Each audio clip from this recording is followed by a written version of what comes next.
Hello everyone, my name is Jack Anderson. I'm from the state of California. I have always been a sea lover. Ever since I was a kid, I dreamed of sailing across the oceans and exploring new lands. That's why I joined the Navy when I was 18 and served for a few years. It was a tough but rewarding experience, and I learned a lot about discipline, teamwork, and survival.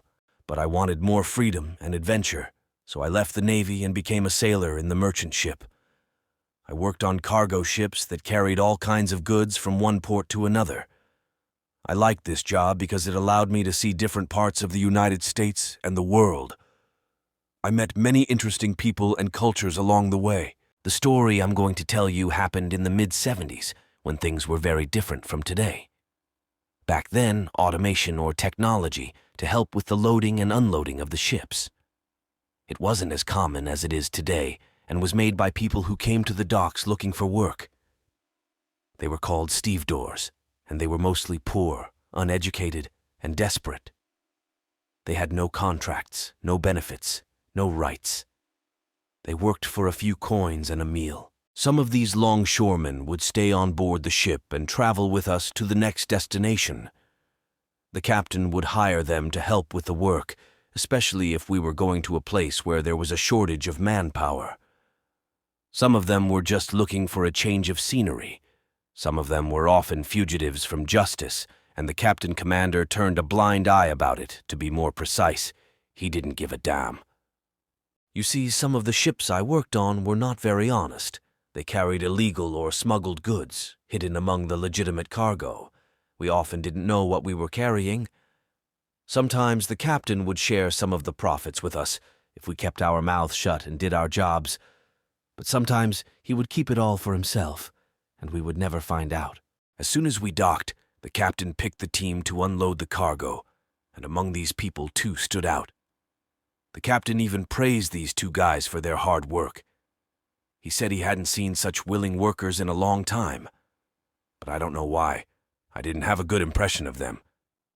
I had a feeling that something was off. Those 2 asked if there was any room on the ship. The captain said that although he really liked their work, the crew was complete at the moment. The day before we left for our trip, not just 1 but 3 of the crew members who were already confirmed didn't show up. They simply vanished. So the captain went in search of those 2 workers he had liked and asked if they still wanted a job. They promptly said yes.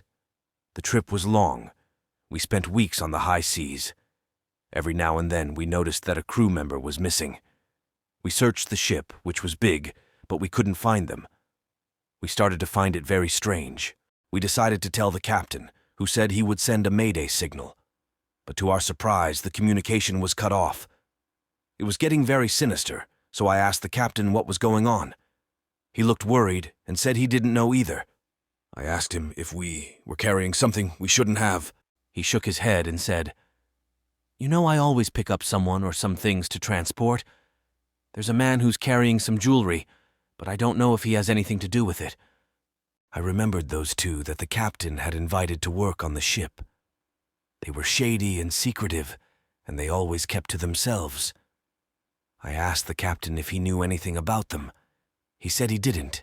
After all, he hired all kinds of people to work. But he said we should start to arm ourselves and keep our eyes open. I agreed and said that maybe we should go to the nearest port, as this situation was getting very strange. He nodded and said he would chart a course for the nearest port, while I would investigate the disappearances. He gave me a pistol and a lantern and told me to be careful. The next day, we found out that the man with the box was missing. His cabin was empty and his jewelry was gone. The captain was panicked. The captain steered the ship towards the nearest port, but as we were loaded, it would take a while to arrive. The next day, he called everyone and informed them of the ongoing disappearances. He said we had already lost 4 crew members in the past week, and that we had to find out who or what was behind it. He started questioning everyone, including the last 2 he had hired.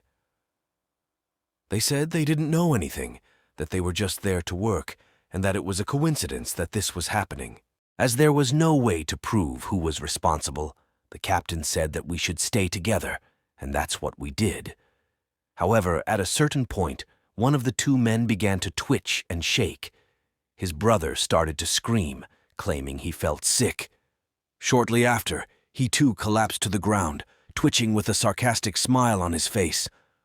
While we were looking at him, the other man disappeared. Then the ship's lighting was cut off, and we were plunged into darkness. Despair set in among us all, while the captain tried to calm us down. He instructed two men to investigate the cause, suggesting it might have been blown fuses or perhaps an overload. Then one of the men who was on the floor uttered words that I didn't understand. Then he started laughing and saying that today the banquet would be really good. I decided to take the captain's arm and pull him towards the exit door. We had to get out of there. We just stood by the door and watched. Suddenly I heard a sound like bones breaking. In the faint light of the lanterns, a figure stood up. The man who was no longer just a man transformed into something else, covered in fur with claws and fangs.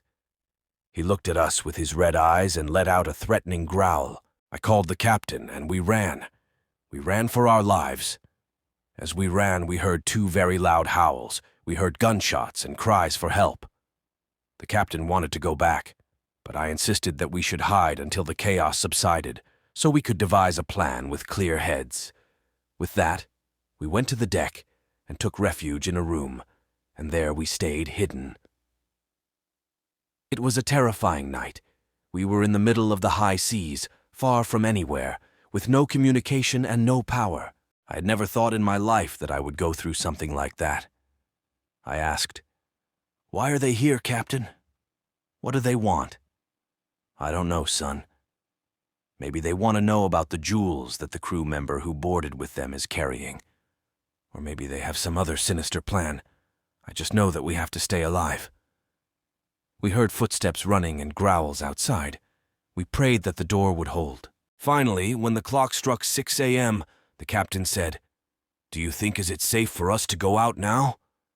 "Captain, for God's sake, let's wait until 8. But the captain said we have no water, no food, and who knows what else they did to the ship." So I said, "All right then. Let's go. But be careful. They might still be around." We both grabbed our guns and left the cabin. The scene that I saw was beyond description. The whole ship was covered in blood. There were limbs and guts everywhere. The captain put his hand on his head and said to me, "Holy shit, what have I done? What have I done?"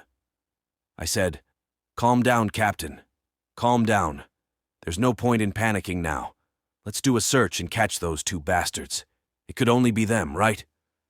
I said, "Captain, let's search the whole damn ship and finish them off. They're unarmed and we're armed. It's our advantage." "Very well. Let's do that." We started in the engine room. There was blood all over the place. There were bodies in the machinery. And then we discovered what had made everything stop. We called out for our crewmates, but soon we realized that we were the only ones left. The power of the thing was amazing because it had broken the doors that were made of solid metal. The lock was not strong enough to hold such fury. I won't lie. I admit that I was very afraid. Very afraid of dying in the middle of nowhere, and my family wouldn't even have a body to bury. We searched the entire ship, but we didn't find anything useful. Everything was destroyed or damaged. The captain and I took the flare, and I said, "Captain, let's go back to that room. Let's hide there again." He agreed. We tried to stay awake and alert, but we were exhausted and hungry. We dozed off and on, taking turns to watch the door and the window. We didn't hear any more noises and movements outside, but we didn't dare to check. The next day we decided to search the entire ship again and again. We didn't find anything, so we decided to count the boats and realized that there were 2 missing, so we came to the conclusion that they got what they wanted and left. So I suggested, let's head to the engine room and try to repair the controls and see if we can make our escape. As we were in the midst of fixing the damaged machinery, a sound was approaching us, and we heard something coming our way. The fear I felt at that moment was indescribable. My heart went from 0 to 1,000,000 beats in an instant. Without hesitation, I slammed the door shut. The beast came at the door with such force that it made the door collapse. He jumped on top of the captain and bit his shoulder. The werewolf, a vision from a nightmare, was covered in blood-soaked fur, its eyes a sinister red, claws that were buried in the captain, and the captain screamed in pain. In the chaos, I managed to retrieve my gun and fired a shot into the creature's head. Tragically, it was too late for the captain, who had ceased to breathe. As another beast approached, I armed myself with the captain's firearm and braced for its arrival. Yet, it did not engage me. Trembling uncontrollably, I watched as the fallen creature gradually reverted to its human form, confirming our suspicions. It was indeed one of the brothers. In order to ensure my survival, I realized that I had to abandon both the ship and the captain. I began by releasing all the lifeboats, deliberately leaving a single one intact. I then proceeded to the diesel fuel storage and started drilling. I spread oil everywhere. Finally, I set the place on fire to let the ship burn with the werewolf and make my escape in the remaining lifeboat. But before I could get out of there, the other brother came running towards me. I shot him, but I only had 2 bullets left, so he knocked me to the ground and tried to bite my face. I rolled over and grabbed my knife, stabbed him in the chest, hoping to end his life. He grabbed my arm and twisted it, making me drop the knife. He jumped on me and was about to finish me off when I heard a loud bang. He fell on top of me, dead. I pushed him off and saw a hole in his head. Someone had shot him. I looked up and saw the captain holding a rifle that he had hidden in his cabin. He survived the attack and came over to help me. He said, "Are you all right, son?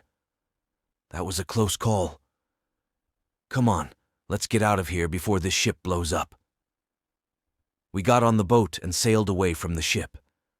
As we got farther, we saw a huge explosion. The ship was engulfed in flames and smoke. After being adrift in a lifeboat for several days, I eventually woke up to the sound of people coming to rescue me.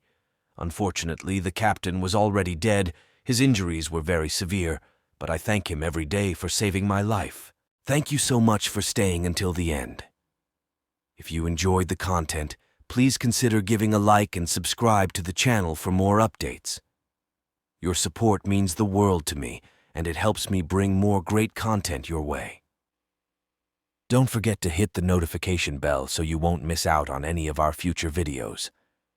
Thanks again, and see you next time.